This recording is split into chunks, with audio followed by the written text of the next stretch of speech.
Have you ever asked yourself a truly life-changing question? Could I become a millionaire? It was about freedom, security, and the power to design my own life. I saw my own future in their tired expressions, and a sense of urgency washed over me. I refused to let that be my story. What if you could? That tiny spark of possibility was all I needed. I didn't want comfortable. I wanted exceptional. The question was asked. Now I needed an answer. A goal without a deadline is just a dream. I needed urgency. I needed a ticking clock. 1000 days. Long enough to build something substantial, but short enough that every day mattered. This transformed my wish into a concrete challenge. Day one was tomorrow. I would document everything, the wins, the losses, and be brutally honest about the journey. $1 million in 1000 days. It was my personal moonshot. I felt a profound sense of purpose. This is the story of those 1000 days. Day one, the countdown had begun. The epic feeling quickly faded, replaced by the cold, hard light of reality. I sat down and looked at my finances. I really looked at them. The biggest number on the page, however, was my student loan debt. Seeing it written down in black and white next to my meager assets was a sobering experience. How could someone starting from so far behind the starting line even dream of reaching $1 million? My initial capital was effectively less than zero. I had my time, a functioning laptop, and an internet connection. It had to begin with earning. This raw, unflinching assessment was the most important step I took on that first day. It grounded me in reality and stripped away any illusions I had. First, I had to dig myself out. Looking at my negative net worth triggered a scarcity mindset.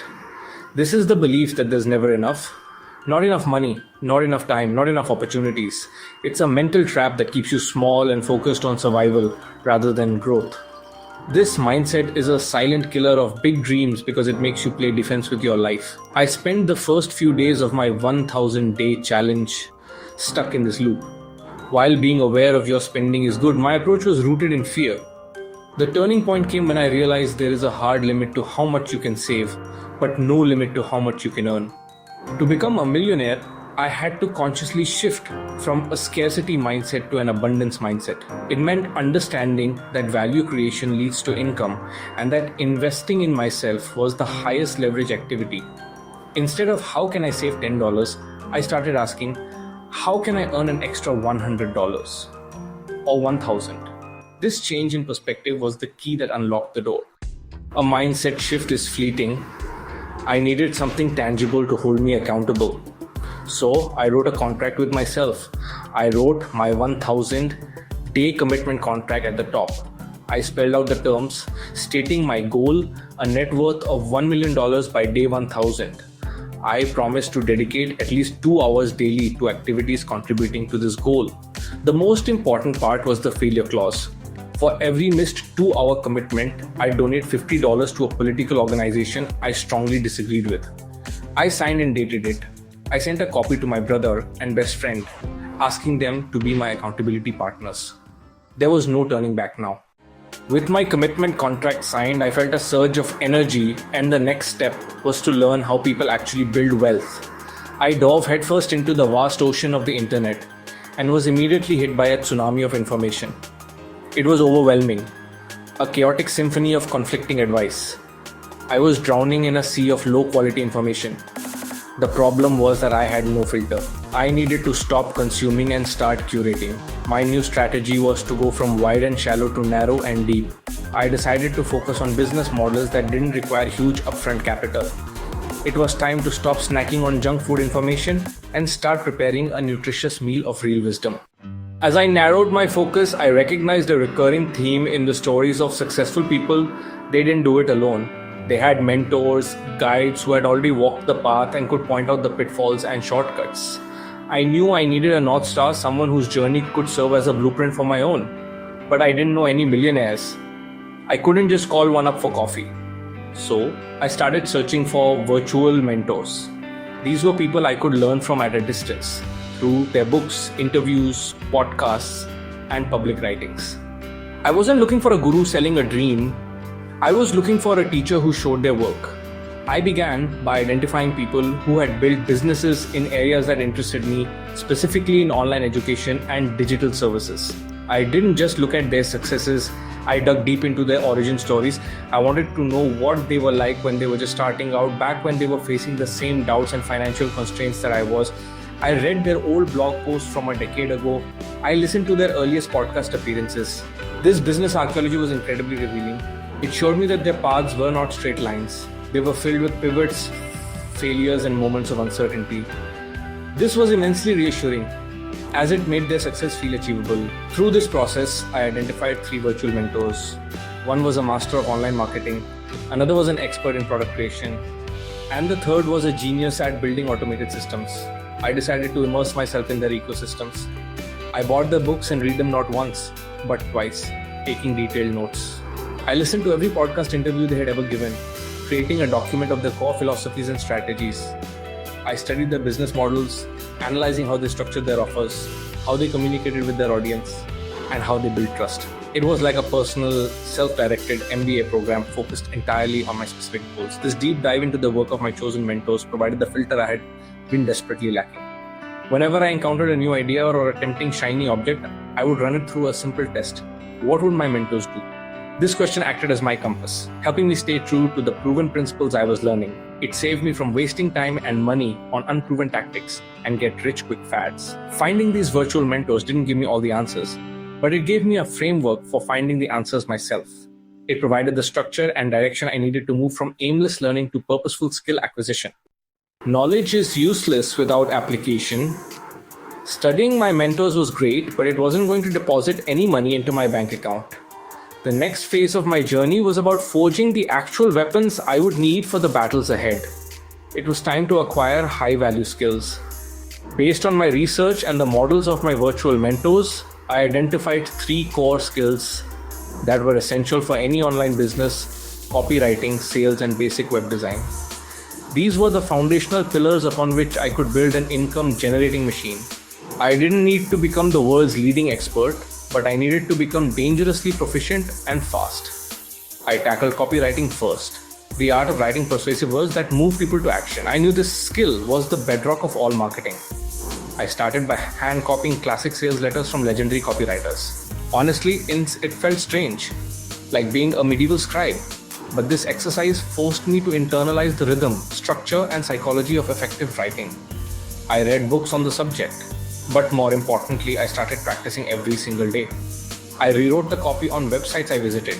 I wrote fake sales emails for products I used. I started a small blog, not to attract an audience, but simply as a daily gym to exercise my writing muscles. Next, I moved on to sales. The idea of selling made me uncomfortable. It conjured up images of pushy used car salesmen. But my mentors taught me to reframe it. Good selling isn't about manipulation. It's about understanding someone's problems and clearly communicating how you can solve them.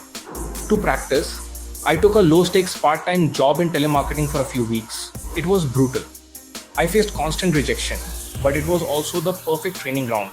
I learned how to handle objections, how to listen actively, and how to build rapport quickly. Every no was a lesson that thickened my skin and sharpened my skills for the real entrepreneurial challenges to come. Finally, I learned the basics of web design. I didn't need to become a professional coder, but I knew I couldn't afford to hire a developer for every small idea. I used online tutorials to learn how to build a simple, clean website using platforms like WordPress. I learned about landing pages, conversion design, and user experience. This practical skill gave me the power of execution. If I had an idea on a Monday, I could have a functional website up and running by Friday to test it. This combination of skills, writing words that sell, understanding how to close a deal, and being able to build the platform to do it, formed my entrepreneurial toolkit. I was no longer just a dreamer, I was becoming a builder. The time for learning was over. I had skills in copywriting, sales, and web design. It was time to convert them into action. It was time to make my first dollar online. I was on day 97. I needed a small, manageable win to prove my skills were valuable. My goal, make $100. This $100 test was a low-risk, high-learning experiment to validate a business idea. My first idea, a website copy audit for small businesses. I spent a weekend building a simple, one-page website. With the website live, the final piece was sales. I started doing manual, personalized outreach, looking for businesses with poorly written websites. Now, all I could do was wait. The first few days were met with deafening silence. I had sent out over 50 personalized emails, each one carefully crafted. My inbox remained empty. The excitement I felt after launching my website quickly turned into a knot of anxiety in my stomach. I obsessively refreshed my email and checked my website analytics, only to see a flat line. The self-doubt began to creep back in. Was my copy not persuasive enough? Did my website look amateurish? Was the price too high or maybe too low? Or worse, was this just a terrible idea that nobody actually wanted? Every unanswered email felt like a small rejection, a confirmation of my biggest fears. On the fourth day, I finally got a reply. My heart leaped, but it sank just as quickly when I read the email. It was a brutally honest response from a local bakery owner. She told me my website looked generic, my offer was unclear, and my email felt like spam, even though I had personalized it. She said she got dozens of similar offers every week and asked me what made me any different from the rest. The email was a punch to the gut. It wasn't just a no, it was a detailed critique of my entire effort. It dismantled my confidence and made me question everything I thought I had learned about copywriting and sales. This failure, my very first attempt at making money, was humbling. It was easy to read about failure in business books and nod along, thinking you understand it. It's another thing entirely to experience it firsthand. The sting of rejection is real. The temptation to quit and call the whole 1000-day challenge a foolish dream was immense. I had put in the work, acquired the skills, and taken action, only to fall flat on my face. It felt deeply personal. For a full day, I wallowed in my disappointment, avoiding my computer and the silence of my inbox. The clock was ticking. Day 102, day 103, and I was going backward. After letting myself feel the disappointment, I forced myself to reread the baker's email. This time, instead of seeing it as an attack, I tried to see it as a gift. It was pure, unvarnished market feedback. It was more valuable than any textbook theory. She had told me exactly what was wrong. My offer wasn't unique. My communication wasn't cutting through the noise. My website wasn't building trust. This single failure, as painful as it was, provided me with a precise roadmap of what I needed to fix. It was a lesson that I couldn't have learned from any course or mentor. I learned that action, even failed action, is infinitely more valuable than passive learning. My first attempt failed because I was a stranger asking for money with no credibility.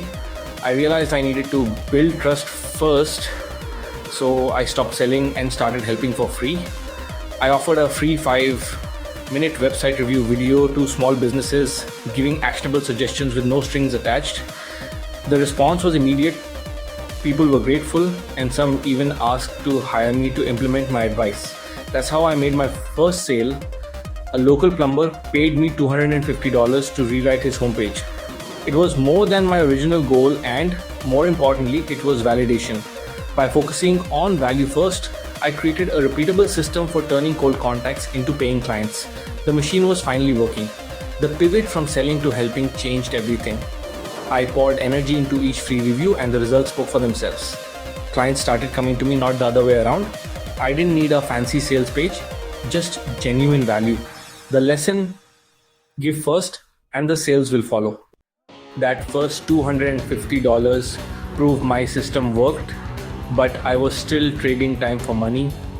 I needed to scale, so I standardized my services into clear packages: homepage polish, full website rewrite, and monthly content. This made sales and delivery easier, and I could create templates and checklists for efficiency. Instead of upgrading my lifestyle, I reinvested every dollar back into the business. The discipline to keep living lean fueled my growth. My mindset shifted from doer to builder. I was creating a system, not just doing projects. The business became more consistent, and I was finally digging out of my financial hole. Productizing my service was the first step to real scalability. I focused on building assets and systems, not just income. Every improvement made the business less dependent on me. The goal: build something that could run without my constant input. That's how I moved beyond freelancing. Reinvesting profits meant buying leverage, starting with software. I ditched spreadsheets for a CRM and project management tools, documenting every step from onboarding to delivery. Automation became my ally. Email sequences, invoicing, and payment collection saved hours each week. Each system freed up my time for higher value work. The real breakthrough came with my first hire, a virtual assistant to handle admin tasks. I trained them using my process docs, and suddenly, Parts of the business ran without me. Next, I documented my copywriting process and hired a contract writer. Quality was key, so I paid well and reviewed everything. The client was happy, and I realized I was now running an agency, not just freelancing. The machine was built. With systems and a team in place, I could finally focus on growth. Delegation and automation were the keys to scaling. Now it was time to add more fuel. As my agency grew, I needed advice from people just ahead of me, not just virtual mentors. I joined a paid online community for agency founders, investing profits for access to real-world answers. The ROI was instant. I got tactical advice, avoided costly mistakes, and made valuable connections.